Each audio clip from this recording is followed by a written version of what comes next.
Curse words and sarcasm were used in the making of this video.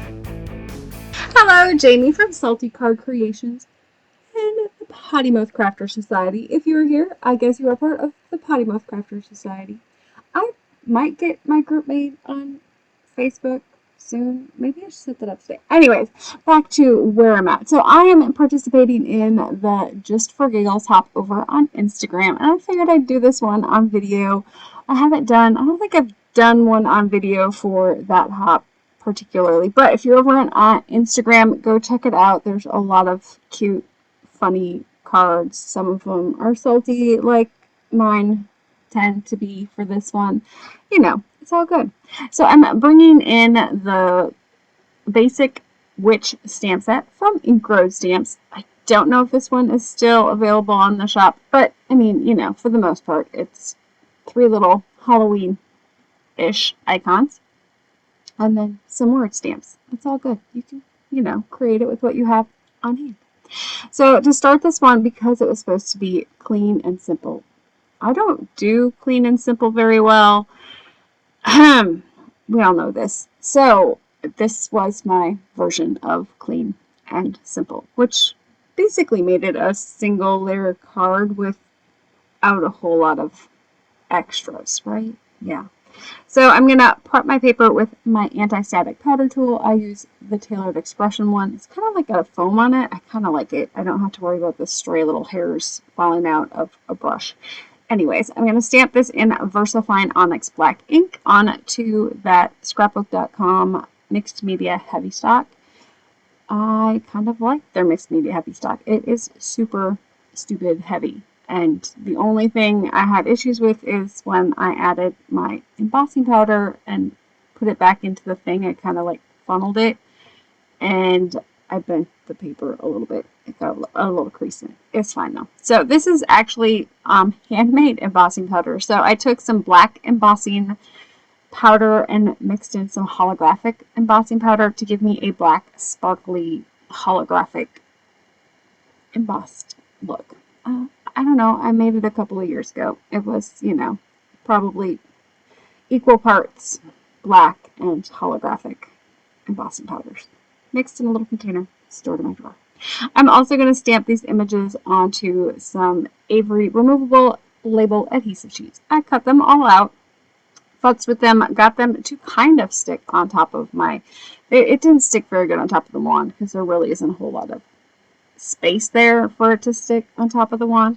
Now, if I do this one again, I would probably do maybe like either a stencil that has like a funky shape to it to kind of go around it so it didn't spray and splatter everywhere. But I mean, that's kind of the point of spray stains, isn't it? These are actually the Ranger Tim Holtz Mica sprays. Would I buy them again? Probably not, because I have mica options now that would give me the same look without the added cost with what I already have on hand. So keep that in mind. If you're looking at them, there's, you know, that Winsor Newton watercolor iridescent medium mixed with your spray stains would work perfectly well as well. You know, it's one of those. I have them, so I'm going to use them up, but I probably will not replace them when they're gone.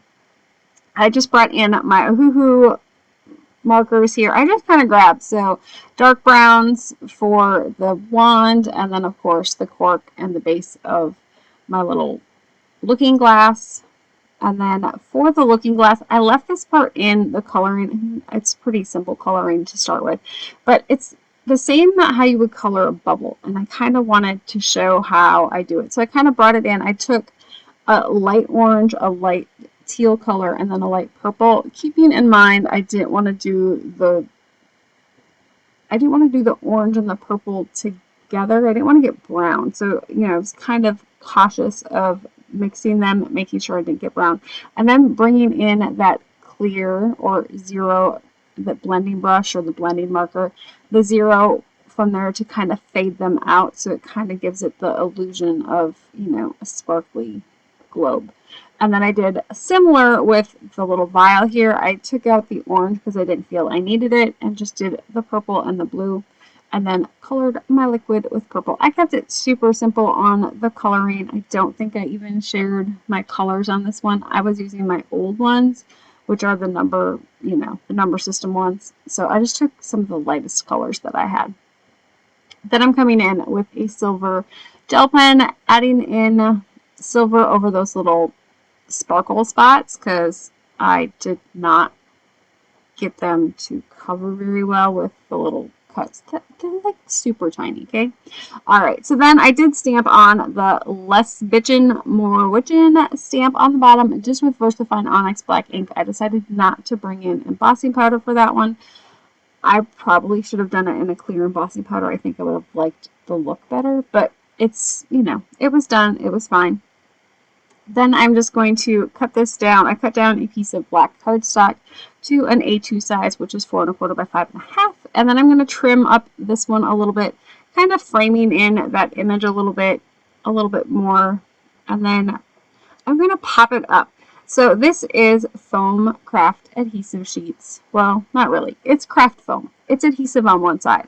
Why is it only adhesive on one side instead of two sides? Because I fucked up when I ordered it. I thought I had ordered the stuff with adhesive on both sides because that's what I did last time I ordered it. But these sheets were like super big. I think they're 12 by 9s and they were like half the price. I was like, oh yeah, I'll do these. Yeah. And when I got them, I was like, oh, that's why they were half the price. Half the adhesive. So I used that roll from, I think it's Couture Creations or something like that. It's just a huge, basically score tape. I want to say it's about 5 inches wide, 4 3/4 inches wide. It's kind of an odd size. Anyways, I spread that over the whole back of it, and then I cut down my base. So I cut down my base here a little bit smaller than what I need for my backing. I like to use this style. A lot of times I'll just use foam squares and that stuff, but if I've done any ink blending on something or it might have a small little bow to it, I like to do that full adhesive foam sheet. It'll make it lay flat a lot better. So that's my trick for you on when you're using those mixed media things and they get a little wrinkly. And then of course I needed to come in with some glossy accents to make my globe here kind of have that glossy glass shine. And then of course I also added that onto the little vial off to the side. And I couldn't be complete. I was not happy with my little wand in this one because it just was so dark. And so I decided it needed some texture. So I brought in the glossy accents. And you're like, glossy accents? That's alright. I also brought in Fun Flock. I don't even know. Do they make this? I think they still make it. I know they make it for... I found this stuff that's like... I'm trying to think. Anyways, it's Fun Flock. So it's just brown Fun Flock. I want to say it's probably Martha Stewart brand. Picked up at Michael's eons ago.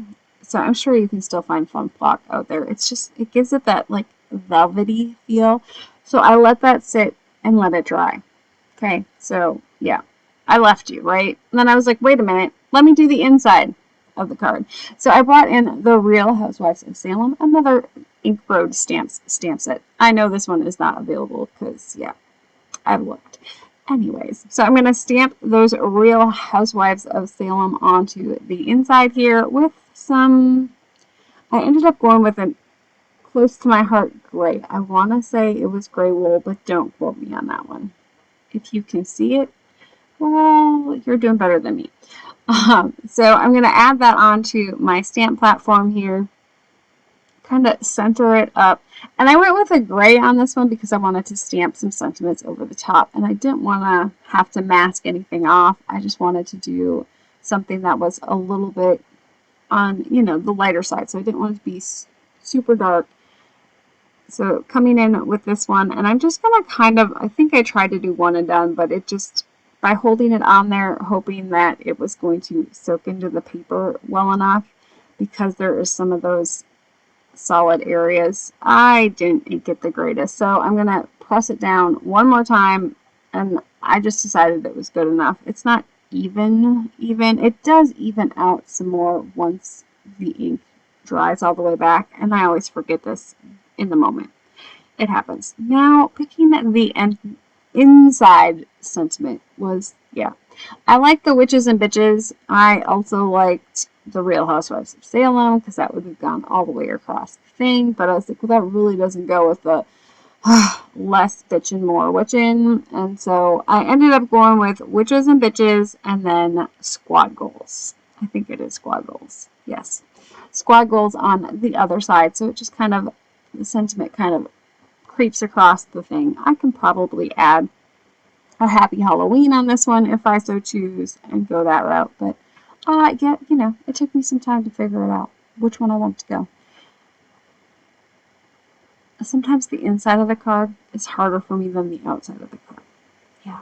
But I've been getting better about doing insides as soon as I'm done with the outside. Because all the stamps are out, I should probably finish it, right? Otherwise it doesn't get done, and then it's never going to get mailed. So hopefully this one makes it to the mail. So I'm going to stamp that on, and my camera skills this time were crap. I'm not going to lie. I had to cut out so much footage because you couldn't see anything because I was not on screen. Probably because I've worked myself into a teeny tiny space on my desk again, and yeah. It's bad, folks. It's bad. I cleaned all last week, and then I made one card. Please tell me I'm not the only one. And I hate cleaning up my mess. It's like I want to go on to the next thing already. Anyways, I'm adding some score style tape on to the front of my card base here. And then I'm going to add a little bit of glue as well. I might have struggled with the glue. Yes, it's empty. So I took off the top and I just kind of tried to spread it out. This is what happens when I'm not prepared for life. It's the everyday. Yeah. Anyways, then I added on my card base. You'll see that it's a little off. I just make sure that it's either on one side or the other and it's square so I can come in. This one, I think I ended up coming in with the scissors just because it was still wet on the front, you know, the Glossy Accents. I also dusted off my, around my little wand there and made sure that was good to go. Cleaned up my mess there. And so I love the fun flock. I should use it more. I don't know why I don't use it more. I did bring in a nice longer scissors to trim off that white overhang there. That's my suggestion if you're not going to use your paper cutter, to use a super, you know, like a regular shears, not the short one. It just tends to give you a better straight line. So there is my finished card for today. I hope you guys enjoyed this one. And, you know, I'll be back sooner or later. I'm usually over on my Inky and Scrappy channel, behaving myself, not using swear words, but, you know, fuck it. We're over here just cussing and shit. So, hey, if I ever get my Potty Mouth Crafter Society started on Facebook, I will, you know, link it down below. Anyways, have an amazing rest of your day. Keep it inky. Bye!